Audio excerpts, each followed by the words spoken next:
Mesdames et messieurs, bonsoir. Dans l'actualité de ce vendredi, à la une, perturbation de la desserte en eau potable à Conakry. La conduite principale a cédé suite à un éboulement entre le kilomètre 36 et Kuntia. Les fortes pluies seraient à l'origine de ce désagrément. Des denrées alimentaires destinées aux cantines scolaires du pays, c'est un geste de l'ambassade du Japon à travers le programme alimentaire mondial. La remise officielle s'est déroulée au ministère de la Coopération. Et puis, une mention satisfaisante est décernée aux acteurs du secteur portuaire et maritime de la Guinée. Le pays s'éloigne de la liste noire des gardes-côtes américaines. Voilà pour les titres encore une fois. Bienvenue à tous. Pour commencer, ce décret numéro 2 2018-131 PRG SGG portant nomination de cadre à l'inspection générale d'État. Le président de la République, vu la Constitution, décrète. Article 1er. Les lauréats du concours de recrutement des inspecteurs d'État session 2018 dont les noms et prénoms suivent sont nommés inspecteurs d'État. 1. M. Konaté Mohamed, matricule 100061. 2. M. Kamara Bala Mamadi, matricule 100088. 3. M. Bari Alassane, matricule 100024. Article 2. Le présent décret qui prend effet à compter de sa date de signature sera enregistré et publié au journal officiel de la République. Conakry, 27 juillet 2018, professeur Alpha Condé.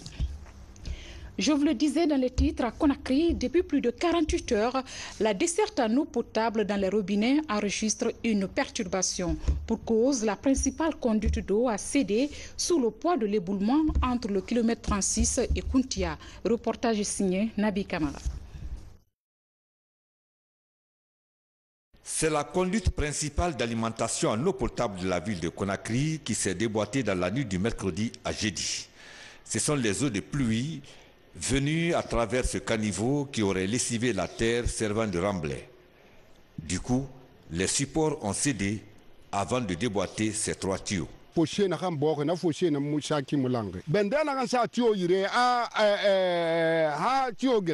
Nous sommes entre le kilomètre 36 et Kuntia. Selon la direction générale de la SEG, ces tuyaux en panne fait transiter les 70% d'eau dans la ville de Conakry. Mais comme on le voit, l'ampleur des dégâts nécessite des travaux importants. Ça nécessite des travaux extrêmement importants et qui ont fait que nous avons vraiment sollicité l'appui d'une société chinoise de la place pour pouvoir réduire le temps d'intervention afin de rétablir rapidement le service. Mais nous avons quand même envisagé d'autres palliatifs. On a mis en marche toute la batterie de forage que nous avons.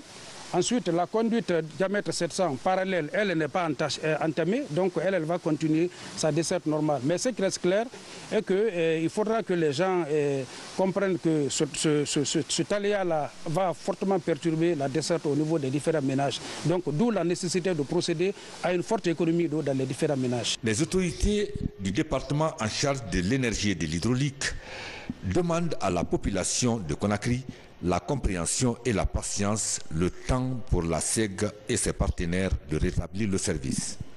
De tels dégâts n'étaient pas attendus. On prie tout le monde de comprendre, encore de comprendre, de regarder ce qui se passe et patienter. Nous sommes en train de travailler nuit et jour, on ne quittera pas ici tant que ce n'est pas réglé. Sur place, les travaux ont déjà commencé. Tous les techniciens et la société chinoise sollicités par la SEG sont mobilisés pour réparer le plus rapidement possible ces tuyaux. La coopération guinéo-japonaise est au beau fixe. Le pays du soleil levant vient d'offrir des vivres pour alimenter les cantines scolaires du pays. Une manière de lutter contre la malnutrition et de contribuer au bien-être des enfants scolarisés. La remise officielle de ce don s'est déroulée sous la présidence de la ministre de la Coopération et de l'Intégration africaine. Compte rendu, Fatima Diallo. Un enfant sur 3 en âge d'aller à l'école ne fréquente pas pour plusieurs raisons. Face à cette situation, des solutions durables sont mises en place par le gouvernement et ses partenaires. Parmi elles, les cantines scolaires. Pour permettre le bon fonctionnement de ces cantines scolaires, l'ambassade du Japon a fait un don de vivres d'une valeur de 4 milliards 450 millions de francs guinéens. Dans la coopération japonaise, le gouvernement du Japon met l'accent sur la vulgarisation et le renforcement de l'éducation de base. Mais tandis qu'en Afrique, en Guinée aussi, surtout dans la campagne, le taux de scolarisation n'est pas élevé. C'est parce que surtout les filles doivent être mobilisées dans la famille pour travailler. Et puis, pour inciter la famille et les filles et les enfants d'aller à l'école, la meilleure solution, c'est le système de cantine scolaire. C'est pourquoi le Japon a décidé de financer le montant nécessaire pour que à peu près 900 écoles peuvent être assurées pour la cantine scolaire. Ce geste va permettre à 150 000 élèves d'avoir un repas chaud par jour. Un motif d'encouragement pour le maintien des enfants à l'école. Le Japon continue toujours à nous donner de l'assistance alimentaire pour la continuité et ce que nous avons toujours fait, c'est d'essayer de concentrer nos efforts dans les zones à insécurité alimentaire. Et là où il y a les taux de scolarisation brute qui sont très bas. Donc c'est une sorte de superposition du taux de scolarisation brute qui est moins élevé pour essayer de rehausser la scolarisation, mais aussi pour essayer de venir en tant que protection sociale en matière d'amélioration de la sécurité alimentaire, pour les parents, pour les enfants aussi. Cet accompagnement de la coopération japonaise va contribuer à la lutte contre la malnutrition et l'abandon scolaire dans les zones reculées du pays. Ce don que le ministère de la Coopération reçoit va passer au ministère de l'Éducation nationale et de l'alphabétisation. À ce niveau-là, avec les services appropriés, ils vont s'assurer que ces dons arrivent aux populations bénéficiaires. Ceci fait partie des aides efficaces qui arrivent directement là où ça doit arriver. Nous prenons l'engagement devant les partenaires, devant le gouvernement, que mes services utiliseront à travers le PAM ces vivres et ces vivres parviendront aux ayants droit, Inch'Allah.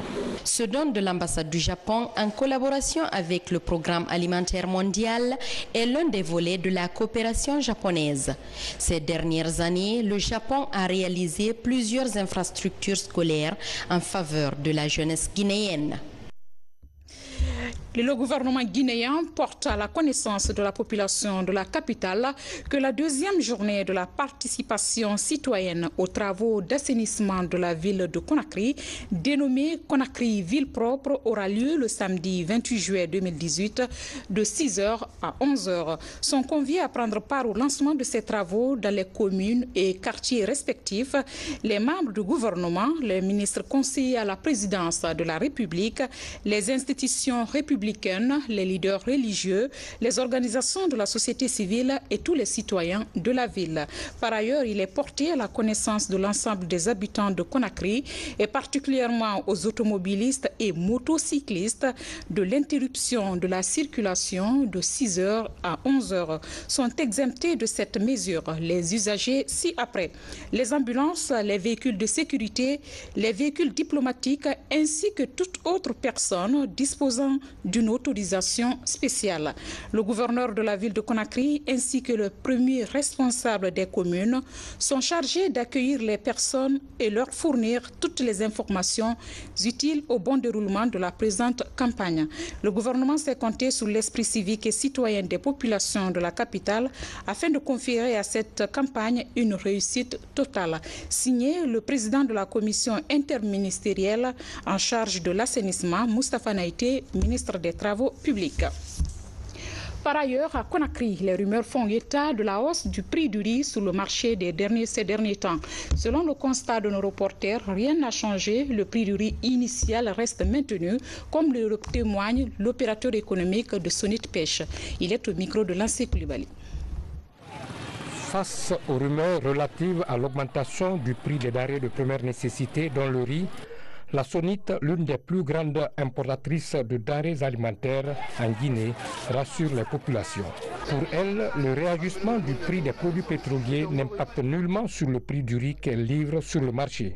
La mission essentielle de SONIT international, c'est de ravitailler le peuple en denrées alimentaires, que ce soit de poisson, du poulet, de la viande, spaghetti, farine, de tous les genres.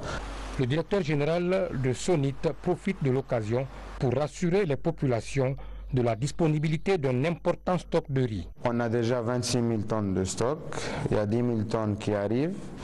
Notre stock va couvrir la population guinéenne au moins jusqu'à décembre 2018.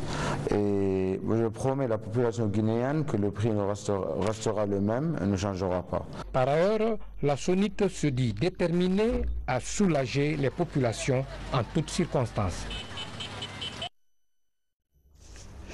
On en vient maintenant à la crise migratoire. L'objectif que se fixe la société civile des Nations Unies est d'engager l'Afrique entière face à cette crise. Après la première édition de la conférence à Conakry, la Guinée passe l'étendard à l'Algérie pour le rendez-vous de novembre 2018. Explication Sana Kamara au Moturi. Depuis maintenant des années, la migration est devenue un phénomène préoccupant pour les pays de départ et d'arrivée. Elle touche l'Afrique plus que tout autre continent. C'est pour pallier à cet exode qui vide le continent de ses bras valides que des ONG, membres de la Société civile des Nations Unies, s'engagent il y a 2 ans à réduire cette situation qui coûte souvent la vie à plusieurs candidats à la conquête de l'Europe. La Guinée, organisatrice de la première édition, passe le témoin à l'Algérie pour la suite du combat. Et l'objectif de cette conférence était en fait de proposer des solutions à l'Union africaine, l'Union européenne et aux différents États. Que les États agissent de sorte que nos frères arrêtent de mourir dans le désert et dans la Méditerranée. Aujourd'hui, il y a beaucoup de paroles, on dit il n'y a pas d'emploi, effectivement, les Africains souffrent. Mais chaque personne que vous rencontrez sur le chemin de l'immigration a ses raisons. Mais il faut proposer quelque chose. L'Algérie, comme d'autres pays au nord de l'Afrique, constitue un point culminant pour les candidats à l'immigration. En recevant le drapeau des pays membres de la conférence de la Société civile des Nations Unies sur l'immigration, l'Algérie estime qu'il faut occuper la jeunesse africaine par des activités devant les empêcher de quitter l'Afrique, un continent aussi riche et promoteur. C'est développer une économie, que ce soit une économie vivrière, soit une économie traditionnelle, qui permettra aussi dans le cadre de la microfinance, dans le domaine agricole, dans le domaine de l'industrie, et aussi il y a l'apport de la coopération algérienne. Ce qu'on est en train de faire, de création des sociétés mixtes, qui soient en Mauritanie, qui soient au Niger, qui soient au Mali. Nous voulons généraliser ça au niveau du continent. Deuxièmement, c'est apporter un savoir-faire dans le cadre de l'économie et de la recherche. De nos jours, il y a environ 41 millions de migrants internationaux. Parmi eux, on compte 19 millions de personnes résidentes en Afrique, 17 millions ayant quitté le continent et 5,5 millions d'immigrants en provenance du reste du monde. La deuxième édition de la conférence des organisations non étatiques des Nations Unies est prévue en novembre 2018 à Alger. Et puis le ministre d'État, ministre des Transports, prenant en compte d'une part la mesure du gouvernement interdisant la circulation des véhicules dans la ville de Conakry le samedi 28 juillet 2018 de 6h à 11h pour la campagne d'assainissement de la ville et d'autre part de l'impérieuse nécessité de désengorger le port de Conakry suite à la grève générale déclenchée depuis le 4 juillet 2018, demande au ministre de la Sécurité d'autoriser exceptionnellement la libre circulation pour toute la journée du samedi 28 juillet des camions remorques du port et des véhicules à appartenant aux agents des services directement concernés par les opérations portuaires. Ce sont les consignataires, les manutentionnaires, les transitaires, les douaniers, les gendarmes et policiers en service au port, les services techniques du port autonome. Le ministre d'État, ministre des Transports, sait compter sur le civisme et la bonne compréhension de tous. Conakry, 27 juillet 2018. Pour le ministre d'État, ministre des Transports, PO, le secrétaire général Mohamed Cheikh Touré. Coopération guinéo-américaine dans le secteur maritime, l'évaluation périodique du code de sécurité des navires et des installations portuaires de Conakry et de Kamsar s'est soldée par une note de satisfaction. Ce satisfecit vise à encourager les armateurs à fréquenter le port autonome de Conakry. Foude Camara nous en dit plus. Depuis une dizaine d'années, les gardes-côtes américains sillonnent les ports de Conakry et de Kamsar. Un modèle de coopération maritime nord-sud dont l'objectif est de poser les jalons pour une application stricte du code ISPS de sécurité des navires et des installations portuaires. Au nom de la garde-côte américaine, on était très impressionnés avec le progrès qui a été fait depuis notre dernière visite. On ne peut pas avoir le commerce sans la sûreté, la sécurité. Sans cela, c'est impossible de faire des affaires. Donc c'est quelque chose que la garde-côte américaine et les États-Unis prennent très au sérieux. Et nous travaillons avec nos partenaires en Guinée pour assurer un commerce bien sécurisé entre nos deux pays. Pour la première évaluation de l'année 2018, les avancées enregistrées gravitent autour de l'installation des barrières, l'obtention de nouveaux équipements de sûreté, mais aussi la certification de 8 installations portuaires.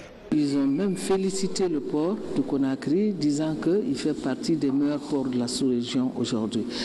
Donc pour nous, c'est un sentiment de réconfort, de joie, de savoir que cette liste noire, la Guinée ne sera jamais sur cette liste noire, le port de Conakry. Et le port de Conakry devient fréquentable maintenant. Seul point noir, les défaillances au niveau du contrôle d'accès à la plateforme portuaire. Autre réponse aux exigences du commerce international, la révision du code de la marine marchande. La principale recommandation qu'ils ont eu à tenir, c'est du domaine de la législation, c'est-à-dire l'adoption du nouveau code de la marine marchande. Quand le code de la marine marchande est adopté, nous sortirons les textes d'application pour nous aider et améliorer toujours la sûreté et la sécurité au port de Conakry. Pour tirer le meilleur de la façade maritime, conformément aux normes internationales, un comité de suivi des recommandations des gardes-côtes et une synergie d'action sont envisagées. Une synergie d'action qui interpelle la police, la gendarmerie, la douane et les autres acteurs du secteur portuaire. Il y a eu beaucoup d'efforts qui ont été fournis pour améliorer les normes, le respect des normes en matière de sécurité. Il se trouve qu'au jour d'aujourd'hui, le port de Conakry donc, reçoit ce satisfecit. Nous craignons beaucoup que ce port ne soit blacklisté du fait que, par exemple, s'il y avait trop de manquements par rapport au respect de ces normes de sécurité, bon, le port de Conakry n'aurait pas été fermé, c'est vrai, mais il aurait perdu de sa compétitivité et de son attrait parce que beaucoup d'armateurs auraient évité de passer par là en sachant très bien qu'ils s'y exposaient à des risques de tout genre, qui peuvent être des risques liés au trafic de drogue, des risques liés à des trafics d'armes ou à des trafics illicites de personnes, des risques aussi liés tout simplement à des actes terroristes. À partir du moment où tous ces risques sont totalement écartés en ce qui concerne le port de Conakry. Ces visites périodiques des gardes-côtes américains redynamisent les relations entre la Guinée et les États-Unis, reliées par l'océan Atlantique.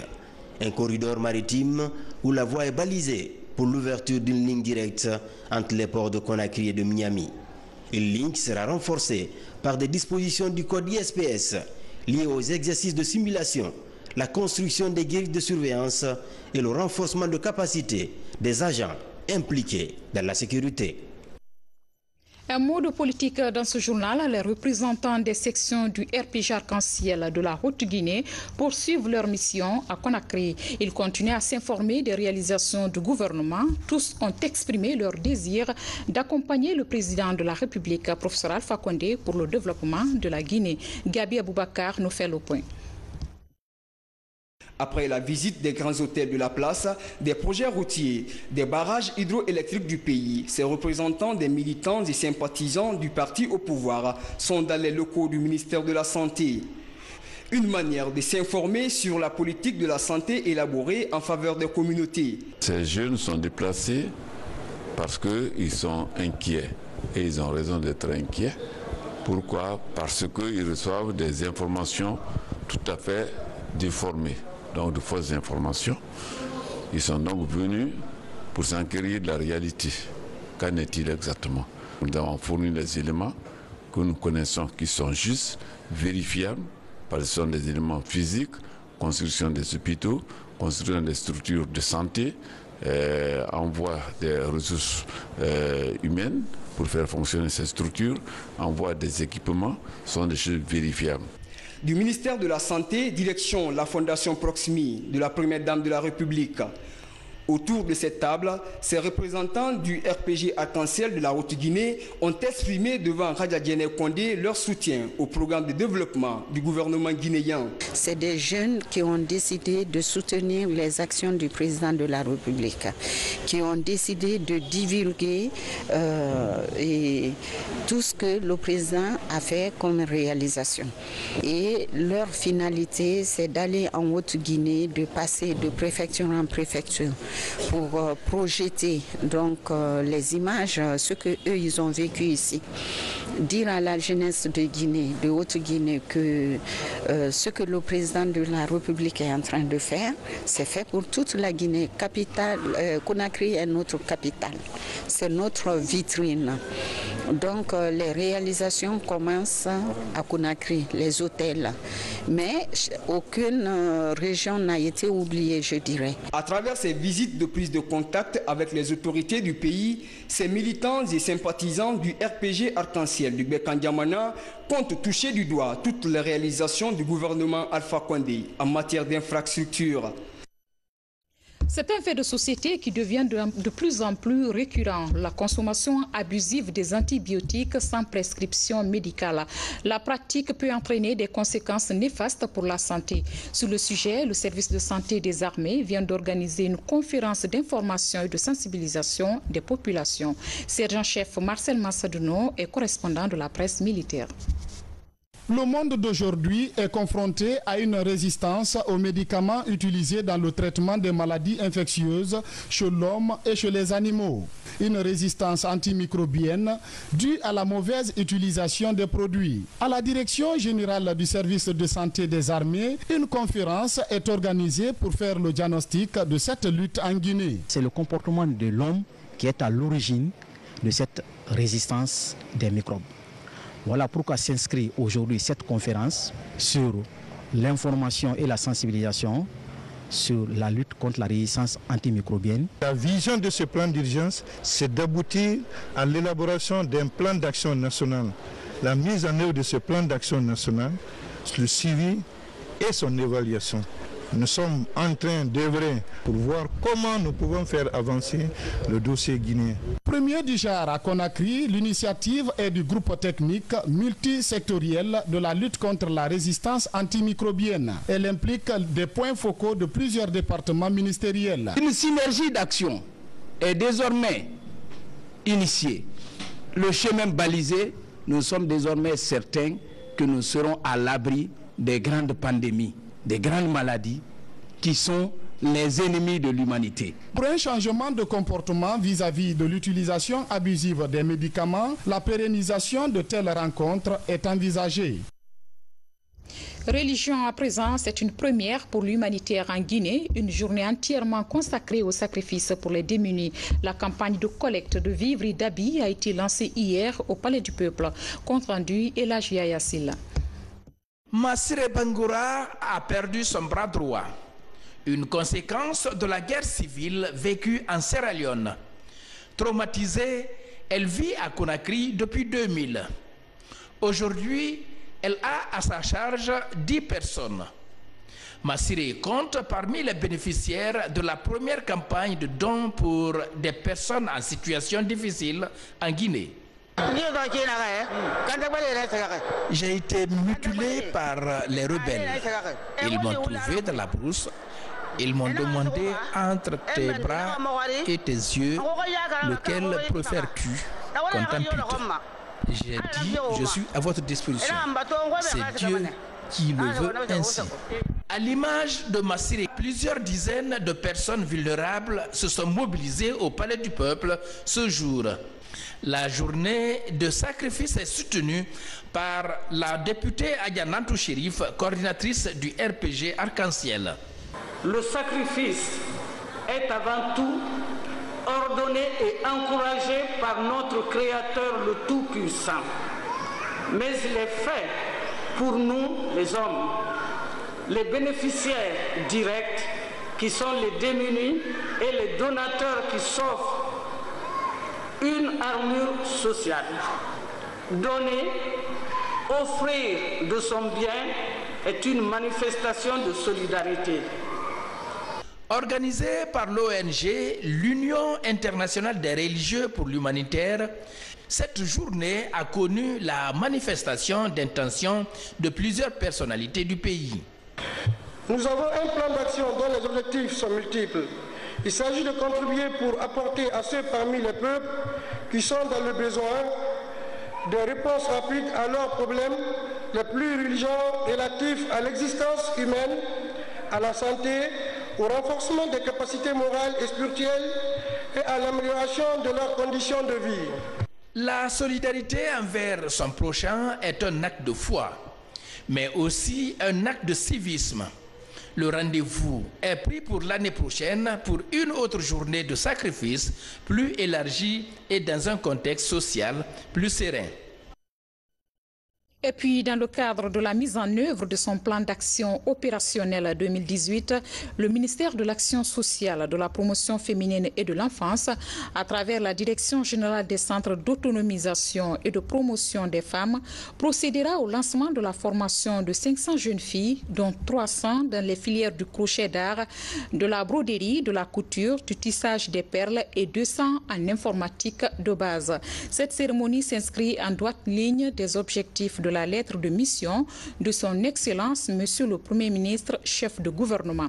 À cette occasion, les apprenantes des centres d'autonomisation et de promotion des femmes de Cameroun, Dubreka, Fria et Kaloum, évoluant dans les filières subventionnées, sont conviées à prendre part à la dite cérémonie le mercredi 1er août 2018 dans la salle polyvalente de Cameroun à partir de 10h.